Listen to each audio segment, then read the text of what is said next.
Ce ne serait pas les Ukrainiens. On parle d'une unité, 1,5 million de dollars pour ce missile de croisière. Des spécialistes qui nous disent qu'avec cette arme, on pourrait atteindre des grandes villes russes comme Moscou ou Saint-Pétersbourg. Merci beaucoup pour toutes ces précisions, Brandon Warrett. Est-ce que ce sont des outils pour faire la guerre efficace, en tout cas du point de vue des Ukrainiens? Ce sont des outils très efficaces. Tout à l'heure, on rappelait la frappe en Irak au moment de la guerre en Irak. Oui.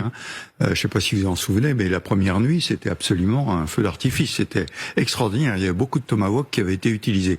Donc, ce sont des outils très efficaces parce que difficilement interceptables. Premier point. Deuxièmement, avec des capacités de frappe importantes, 450 kilos, ça fait beaucoup de dégâts.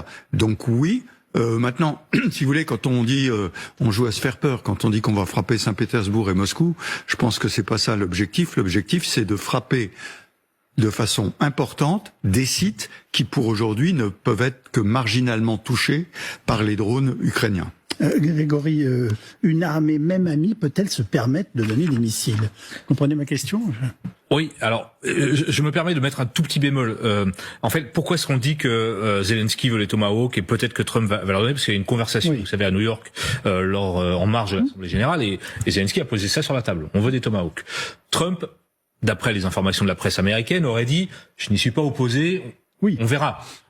Et tout ça va se décider la semaine prochaine, sans doute au Pentagone, avec la venue des militaires américains et peut-être du chef d'état-major, je crois, ukrainien, pardon, qui va aller rencontrer les Américains, et on va voir si effectivement cette promesse, ou en tout cas se concrétise ou pas.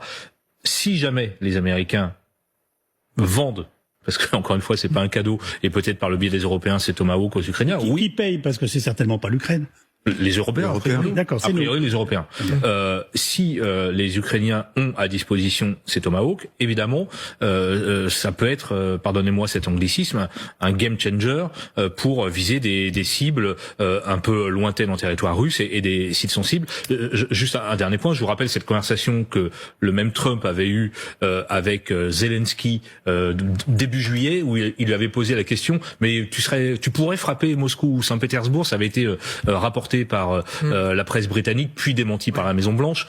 Honnêtement, je pense qu'on n'est pas du tout là-dessus aujourd'hui, et que l'idée de Washington n'est pas du tout de permettre à Kiev d'aller frapper la capitale russe. Ça va avoir lieu? C'est-à-dire que vous pensez que cette sorte d'échange ou de soutien peut vraiment avoir lieu?